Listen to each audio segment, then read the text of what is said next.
In 2000, Ion Storm released Deus Ex. It was the culmination of years in development and lessons learned from the likes of Ultima Underworld, System Shock 1 and 2, Thief, Doom, Doom 2, Ultimate Doom, and it was made by several developers of the very same games. It was adulated by critics and gamers alike, and stands to this day as a high watermark for creating a simulated world. In 2003, Ion Storm released Deus Ex Invisible War, and, well, look. I'm cooked!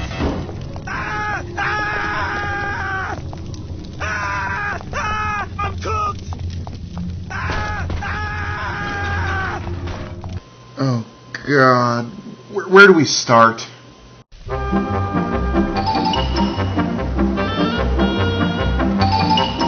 Okay, hear me out. I'm going to rag on this game, but I want to make it perfectly clear that I don't hold the developers completely responsible for why this game was such a flop. There were at least two major decisions by corporate that completely screwed the dev team here, the most damning of which has to be the decision to go multi-platform with an engine that simply wasn't ready for it.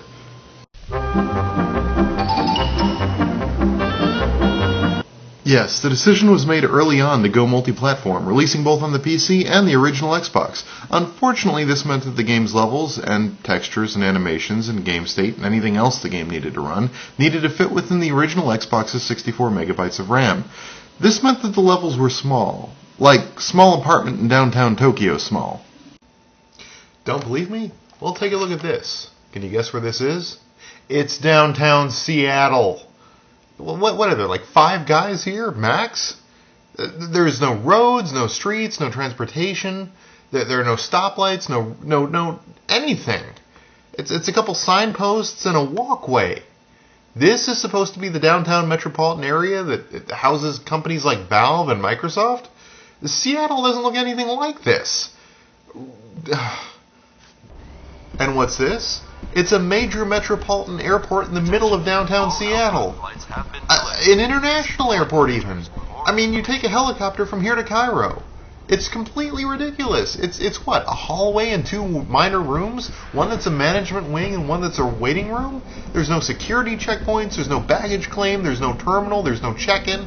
And that's just the first 2 levels. You visit Cairo, Trier, Germany, Antarctica, and none of the levels really deviate that much in their overall design. There's a few narrow, uninteresting corridors that connect small rooms that generally don't contain anything other than 1 or 2 enemies and maybe a quest objective. And you know, that in and of itself isn't even that bad. The original Half-Life is well known for having really short levels, but it never hampered the gameplay. The entire game is essentially a tunnel the player runs down, alternately shooting people and solving puzzles. The brief level loads served to let you catch your breath and allowed each section to be a small vignette of shooting and thinking. Unfortunately, small levels are antithetical to Deus Ex's design. Part of what made the original game so successful was the ability for players to solve complicated problems in any number of ways, often interesting ways that made use of sprawling levels and long-term consequences for both the player and the narrative.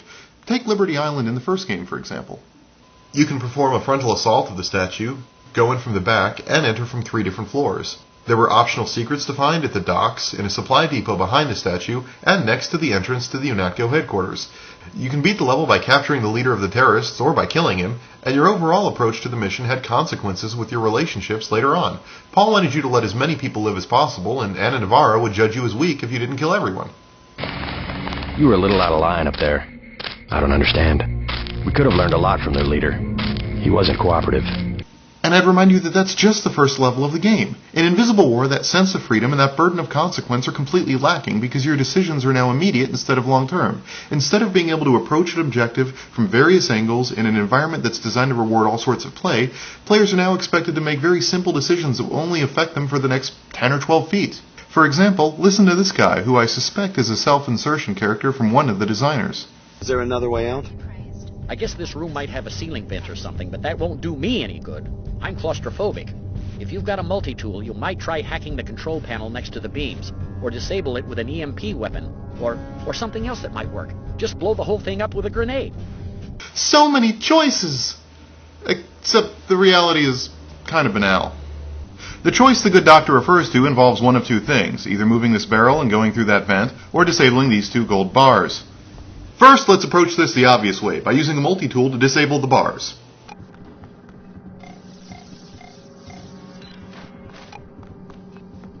Okay, good.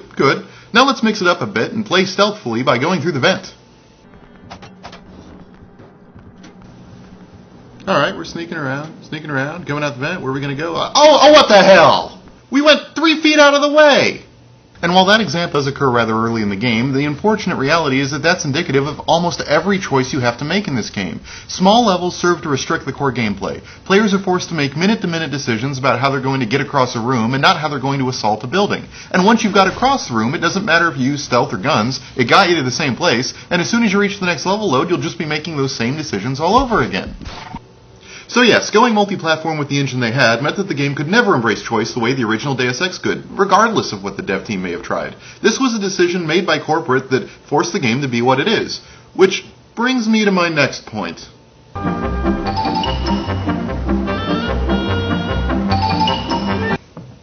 This game feels painfully rushed.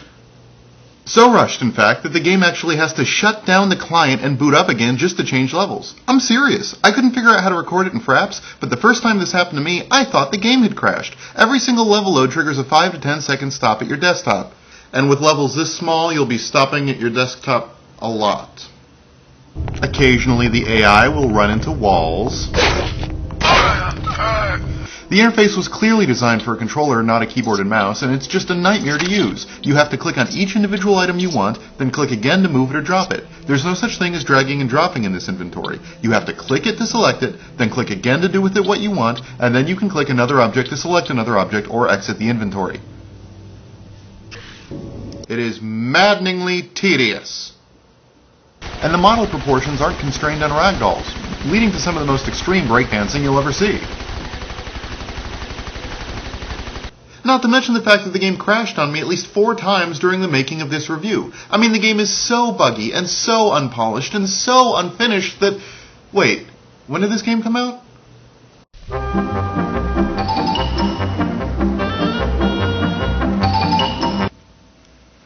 Oh, so this game is a buggy, unfinished mess because EIDOS executives needed a tentpole game in time for Christmas. I've looked at Wikipedia, and the only other game I found from them coming out at about the same time period was the third Legacy of Kain game, and we all remember how that turned out. So instead, they also decided to try and release this. I'm cooked!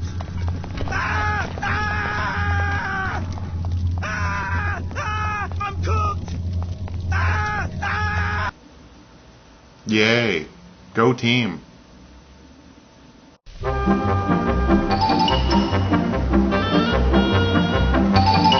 So far, I've focused on problems that have been caused by executive meddling, but there's plenty of blame to be placed on the developers as well. So let's look at a big one, unified ammunition. And once again I draw comparisons to the original Deus Ex, which featured not only pistol ammunition, but flamethrower ammunition, throwing knives, tranquilizer darts, both tranquilizer and regular dart form, various explosives including gas grenades and regular explosives, rockets, pepper spray, charger prod ammunition, and that doesn't even include things like shotgun shells, various forms of machine gun ammunition, and more. This posed 2 serious problems for developers. First, level designers needed to make sure the ammunition was prevalent enough to make every weapon useful, but not so prevalent enough as to become too abundant, especially in a game that wanted to make sure that every approach was equally valid. Second, it was also problematic in engineering player rewards. Popping open a locked footlocker or a secure door could reveal those tranquilizer darts you're so in need of, or it could leave you with a bunch of rockets for a launcher you never picked up.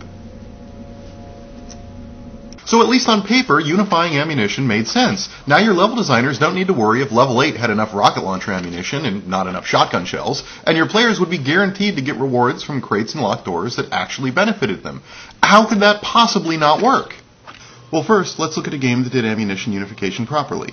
Team Fortress 2 has ammunition pickups that give ammunition to all weapons, but each weapon depletes from a different stock. So a single ammo pickup might give you some bullets, some rockets, and some shotgun shells. This allows each weapon to have its own ammo count while not forcing the player to manage a multitude of resources. Ion Storm did not do this. Instead, all ammunition pulls from the same pool. So if you run out of ammunition for one gun, you run out of ammunition for all guns. Just think about the implications of that for a second. This oversight is exacerbated by the second design flaw. They never compensated ammunition consumption given that all weapons pull from the same pool of ammunition.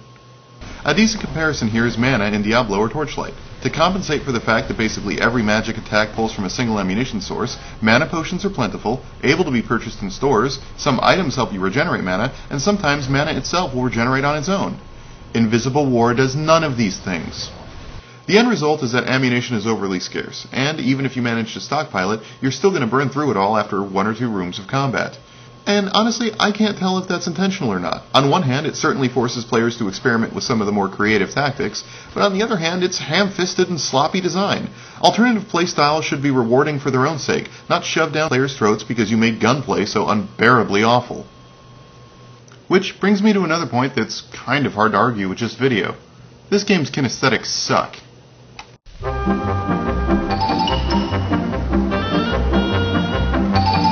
Pistols feel like pop guns. That's it! Melee weapons carry no weight. And the worst offender of all, data cubes that drive the story forward. In Deus Ex, you can right-click on a data cube and the text will instantly pop up. It will then stay in focus until the second you look away. Clean and efficient. In Invisible War, your focus is shifted completely out of the game as a half paragraph of text comes swooshing in. Then you can use a mouse to either close the dialogue or click the arrow buttons to scroll through the text. Unfortunately, before the window will close or the arrows will load the next bit of text to display, the button animations for both have to complete.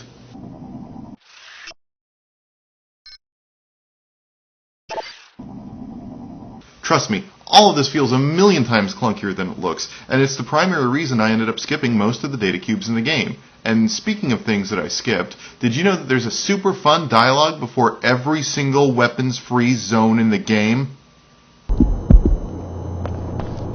No active weapons in the Greasel Pit. First I gotta transmit the safety lock codes to freeze anything you're carrying. Then I let you in. Otherwise, take a hike. Okay, that sounds fair. Go ahead. Thanks. There's sensors that will reactivate everything on your way out. You're clear to go in now.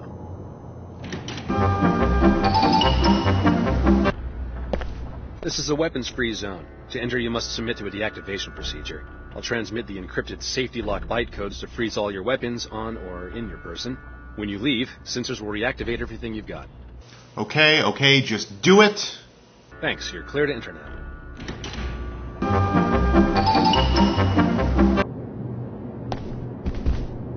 The Nine Worlds is a no-weapon zone, strictly enforced since the riots. So you want me to disarm in the middle of a war zone?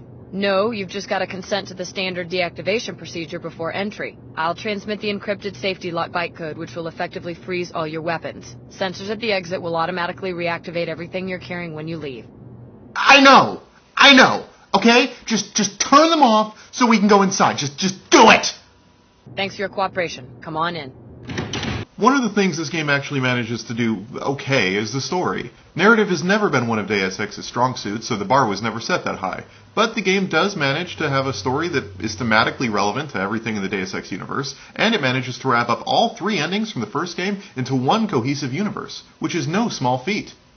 Long story short, the Illuminati still control the world by creating false conflict between religious extremists and government security forces. At some point, a faction of the religious nuts who call themselves the Templars splinter off. They decide that human purity is paramount and attempt to destroy biomodification once and for all. As these 2 factions vie for power, we run into the story's weakest point. You see, after merging with the Helios AI and ruining the world's economy, J.C. Denton has been chilling in Antarctica with genetically engineered psionic gray aliens for 20 years due to a nanobot flu. Well, when you say it out loud, it does sound kind of stupid, doesn't it? I told you story wasn't Deus Ex's strong suit. And I can't believe I'm saying this, but that's not the weird part. The weird part is that he and his brother Paul have concocted a plan to forcibly augment every human being on Earth in the name of utopian bliss. Your enemies have occupied the island. I have no enemies, merely topographies of ignorance. The people drift aimlessly, collecting into clans, wherever they find a glimmer of knowledge. You don't sound worried. You're wasting time. I want you to locate the Aquinas specification inside UNATCO. When Helios has recovered its hub privileges, you'll step into the infusion chamber and the nanites in your body will be replicated in the air and ultimately in the bloodstreams of every last human being.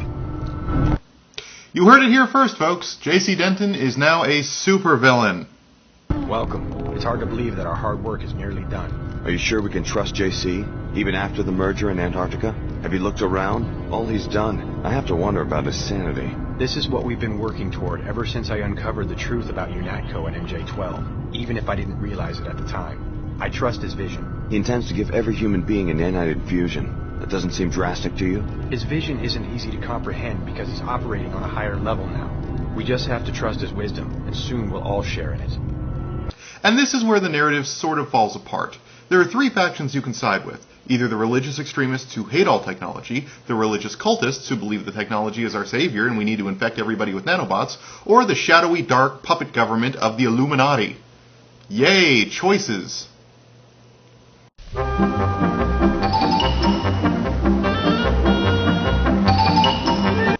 I can keep nitpicking the game's flaws, from its overly science fiction-y flashlight noise